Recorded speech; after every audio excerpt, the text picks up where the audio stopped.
24 days in on our 31-day journey from Brisbane, Australia, and our final destination will be Seattle, Washington. The interesting thing is we're actually 25 days in, if you count hours, because we traveled over the international date line, and it has stumped Michael. I'm telling you, I don't even know what freaking day it is. He doesn't understand it. He does not. He keeps saying we are losing a day. I said, no, we gained a day. We lost a day. I'm thinking he's thinking about it in terms of like it just disappeared because it didn't have a real date. People understand what you're trying to tell them. So we were just south of the Bering Sea 2 days ago. 2 days ago, we were south of the Bering Sea, and we crossed the international date line on the 22nd of April. No, 22nd. Yeah, 22nd of April. Sorry. And then we got through that day, went to bed, woke up the next day. Monday. It was Monday still, April 22nd. That's right. I said, where the hell did the 23rd go? I said, it's the next day. He's so confused. So basically, we had an additional hours. So that's how I tried to explain it to him, is we had an additional 24 hours of a day that is in calendar days, the same day, meaning a Monday, and date, which was the 22nd. So he keeps saying, well, what happened to Wednesday? What happened to Tuesday? And I'm like, it's still there. Can we move on with the international date line? The it's been a funny thing. Date line is like, I'm done with it. But, all right, so let's move on. So finally, as you can see behind us, wait, I want to talk about the day. We have a beautiful day. We're on our balcony. We're on the 24th. What about the 22nd? No. What do you mean? Okay, when we did the international date line, we had an opportunity to go to a lecture with Emily, who was our naturalist, on the ship. Wow, what an amazing young lady. She's really into her job, and she really does a great job. But she's still a student. Isn't that crazy? She's still a student. She's still young and in her career, but she's amazing. When she was doing her lecture, she said that right when we were passing the Bering Sea, we were just going south of it. We were supposed to go through it, but the weather has been atrocious. So they had us cut through down below the Bering Sea. But what we found out in the lecture, we probably should have known this. Okay, what? Russia and the United States is only 50 miles away from each other. Is that what she said? 50 miles. 50 miles away. And because Russia owns one of the islands, and the U.S. owns one of the islands that are in the Aleutian Island barrier area. They split. One has one is the other. That's only 2 miles away. It's only 2 miles away. So technically, the United States and Russia are only 2 miles away from each other. And that is the date line split. So even though it is based on longitude is the long way around? Yeah. I think it's 180 longitude. It kind of zigzags in that direction. And so that way the islands get split between Russia and U.S., both in terms of who they belong to, but also in terms of the date line. So you can be on one island and it's Monday, and you're on the next island and it's still Monday. Correct. No, Tuesday. No, Monday, Tuesday. Well, Tuesday, Monday. No, it's Monday. She's all screwed up now on the date line. She said on one island it'll be a Monday, on the next island it'll be a Tuesday, and it's only 2 hours apart. If you're on one island and you leave that island that's in Russia and you go to the one in the U.S., it's the same day. The other interesting point was, and apparently they've been talking about this for over 20 years, about building a bridge on that 50-mile span from Russia to Alaska. And they said it's capable. They had the engineering. I just saw somebody's watching. Can you tell if we have audio? If we have audio, could you just send us a message and say, yeah, you got audio? That would be greatly appreciated. Sometimes we've done these live videos and we just have no audio. And we've tested it, but you never know. I greatly appreciate it if you just leave a comment. Yeah, we got audio. So they talked about it for 20 years, building a bridge from Russia to U.S., 50-mile bridge. Technically, what they said, if they were to build that bridge, you could drive from London all the way through Russia, over to Alaska, and down all the way to New York City. You can do that drive from London. So that's kind of bizarre, isn't it? I've been an American for almost 60 years, and was going to say, her whole life, right? You know it. Oh, man. So they talked about the bridge, if they could do that. It is cold here. It's roughly, some days 34 degrees. The other day was 32. We've had, in the 22 days so far, when we left Japan, Otaru, Japan, it's just been cold. Yeah.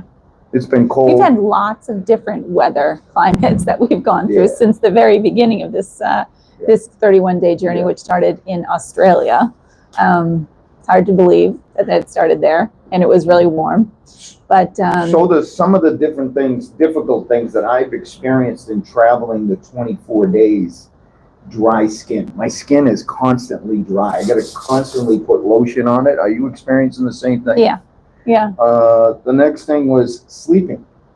We've changed the clocks 7 times forward. So our sleeping is completely out of whack. Since leaving Japan. Since leaving Japan. We did change the clock a couple of times when we left Japan, before we left Japan. It was just once, wasn't it? When we were from Hiroshima to... yes. But we changed the clock. So ultimately, we probably changed the clocks forward about 9 times. I mean, it's been crazy. It's been a lot. It's been But crazy. more recently, it's been every single day. So that's been a lot. So the other thing that they had on the ship was they did a throwback sea day. Yeah. So back in the 1980s, when Carnival Cruise Line started out, they used to have this big thing where they would do horse races. People could bet on them. It's kind of like a stick figure horse that you go through. They do that. Now it is. They have a captain's cocktail hour.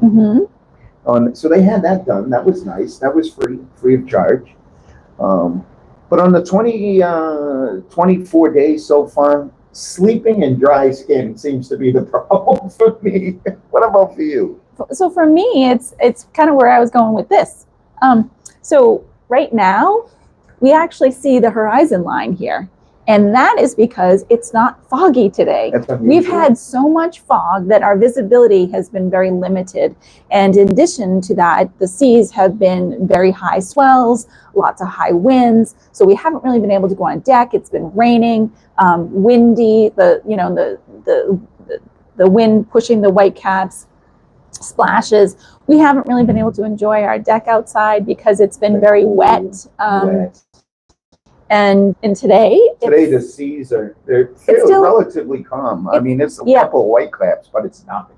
And it's nothing compared to what we've been going through. And it's still cloudy. You can see a little bit of blue sky beyond that, so it's not dense cloud, but it's a heck of a lot better than it has been. And so for me, I'm enjoying being out here. We haven't seen any whales yet.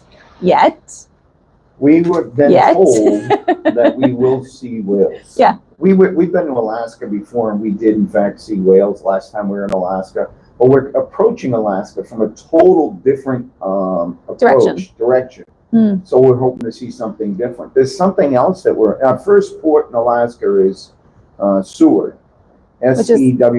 Yeah, which is the port outside of Anchorage, Alaska. I thought it was the Anchorage because when they have it at Anchorage, Alaska, it's 140 miles away from Anchorage, Alaska. Too far. So it's not Anchorage, Alaska. Yeah. Matter of fact, I was talking to a friend the other day. It's Seward. That's Anchorage, Alaska. It's the closest. I think it's the closest port to Anchorage. Is that right? I don't know. Yeah, it is. It is. But yeah, it's a repositioning cruise that we're on. That means that we are going over for the beginning of the Alaska season. So we are heading into Seward before the season really starts for them. So it's been a struggle to see if we could get an excursion in that port. And right now, the few that are going are booked. There's a possibility that there might be one when we get off the port. So we'll have to see. When you say the few that are booked, the ship isn't offering any excursions, correct? No, I think they have like 1 or 2. I looked. I didn't see anything in there. They do. But she said they did. Yeah, but not a lot. Not a lot. But I had called. There's a free bus that you can take from the city to the National Park. Kenai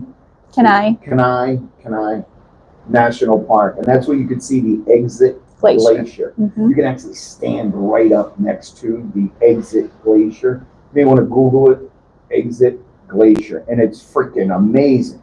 Well, guess what? I called up for the free bus ride. They said the roads are closed. They're not open yet. They still have snow out there. I tried to tell him. I said, I think we're right before the season starts. I don't think a lot of these places are open for business or doing excursions, or even the national park closes for a period of time. The woman did say that by then, when we're going to be in port, there's a good possibility that the snow will have melted by then, but the park itself is not open. Correct. So she's right again. Very unusual that I'm right, but occasionally. We're very early into the season. Things typically don't start until May. Yeah. Like the second week of May. So what we're hoping for is when we get into port, maybe we can find a boat ride that'll take us out so we can see the glacier coast area from the coast. If we can find it. I mean, it may not be possible, but we'll give it a shot. I think there is. I can get my New England Patriots right there. There you go. Very, very important. I see that other insignia there, and I'm like, this is what you want to see. Right. Yeah. Anyways.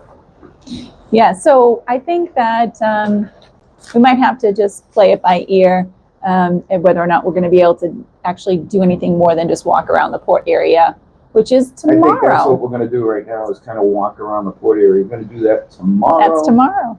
And we get off at 8 o'clock. We're going to have to go through U.S. Customs. Everyone's going to go through U.S. Customs. Because as I mentioned, we started this cruise in Australia. So therefore, everyone has to show their passports, because this is our first time into the United States. Although we were in Guam, that didn't matter, because then we went to Japan after as well. So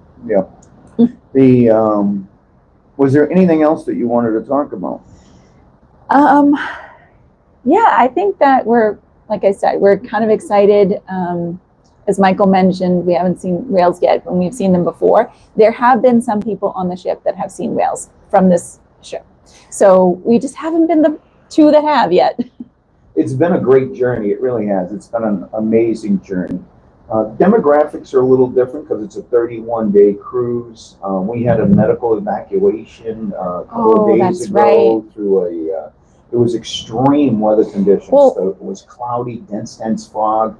And the winds had to be 20, 30 miles an hour. I mean, they were going. The winds were blowing. The seas were, 12 to 16 feet high swells. Well, what I was going to say is we've had a couple medical emergencies on the ship, and a few of them that happened were when we were at port, whether they were on a day out at sea or it happened, so exactly, it took them off the boat. This, the other day, was we were at sea, and we diverted our course a little bit closer to the islands, and a helicopter, the Coast Guard, the U.S. Coast Guard, came from, I believe, Kodiak Island, and took the passengers away. And there were 3 individuals. We're not sure if all individuals were actually needed medical attention, or if they were family members of at least the one that was airlifted on a stretcher. So, hopefully our prayers are with the family and the individual or individuals, and hopefully they're getting the medical attention that they need. But for us, it was a really interesting experience to see that pretty close. Yeah, it was. So from a technical aspect, it was amazing. How the chopper comes in, they load people, Coast Guard comes down. Yeah. Carnival Cruise Line personnel are intimately involved in that whole process. They've got headphones on. I mean, it's just, they work together as a team. The Carnival people and the Coast Guard. And it was pretty amazing to see that process. And again, we hope that the passengers that were airlifted are going to be okay. Yeah, and I think you're exactly right. But I was just going to say, not only was it amazing to see that happening, but it was, a amazing because of the weather conditions that we were in at that moment. Real turbulent winds and chop, and it was a lot. It was a lot. There was a lot of times that I was doing a little prayer, doing a little prayer for steady hands on the chopper, for guided hands on the medical team. So exactly. Yeah. So I've been looking out here for whales. I didn't put them on. I had my binoculars on me a minute ago. I'm getting a little better at using them. They're a strange thing to do. They're strange. My eyelashes get in the way. Maybe I have the wrong pair. I don't know.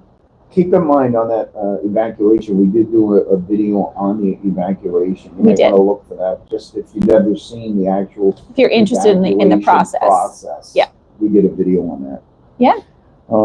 We haven't done a lot of live videos on this itinerary. I think part of that's been because we've been enjoying it. I think part of it's because there's been a lot of catch up that we've been doing in videos, catching up, doing some editing and things like that. So if you haven't checked back on our channel, please do so, because there's a few more that we added in Japan, and then a few more to come as well. That's right. I'm looking at doing an Amber Cove one now, because that season is the Mardi Gras is going there constantly.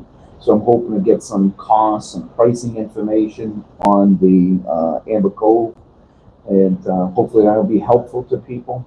The biggest reason why I struggle with the live videos, I don't know if I have audio. I just don't know.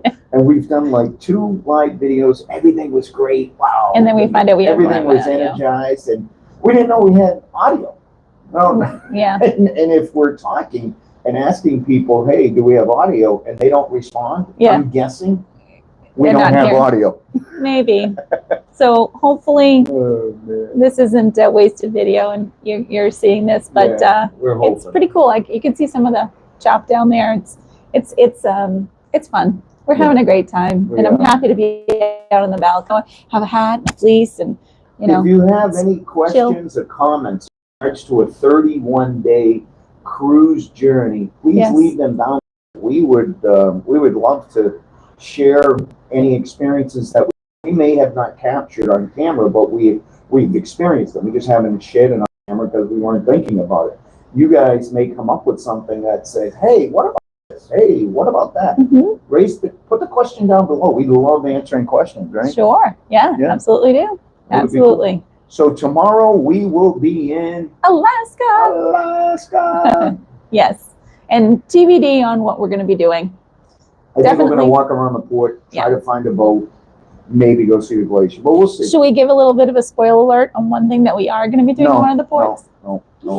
Spoiler alert. No. Stay tuned. Stay tuned for that one. Yes, that one. I'll tell them. We might be able to do that one live. Can I at least say where we're going to be to do that special thing? All right, go ahead.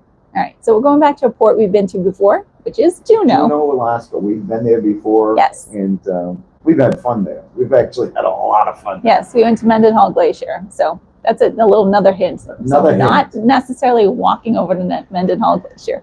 When we did the Mendenhall Glacier before, we took the city bus. I think it only cost like $2. But there was a lot of, bus stops and walking and other stuff. But this time we're not going to do that. And we're not going to do a spoiler alert, as you would say. Not yet. But I'm excited. Yes. But if you could leave questions and comments down below about a 31-day cruise, about Japan, about Alaska.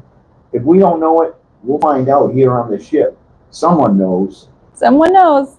Anything else? Not right now. Thanks for coming along on Hubbard's Journey. Ciao for now. We'll see you soon. All right. Let me show you what the ocean looks like. We'll do a little view of the ocean. All right. Sounds good.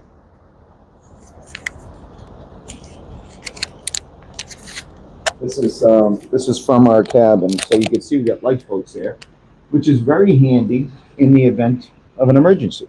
We'll jump down. Is that what you're saying? I think we should take the stairs. Okay. All right. No whales yet. No whales yet. We're looking. If you spot one, let us know. We're looking for that spout. Yeah, what happens, you see water spout out their hole, and you could see it in the ocean. That's what you look for. All right. Thanks for coming along. Ciao for now.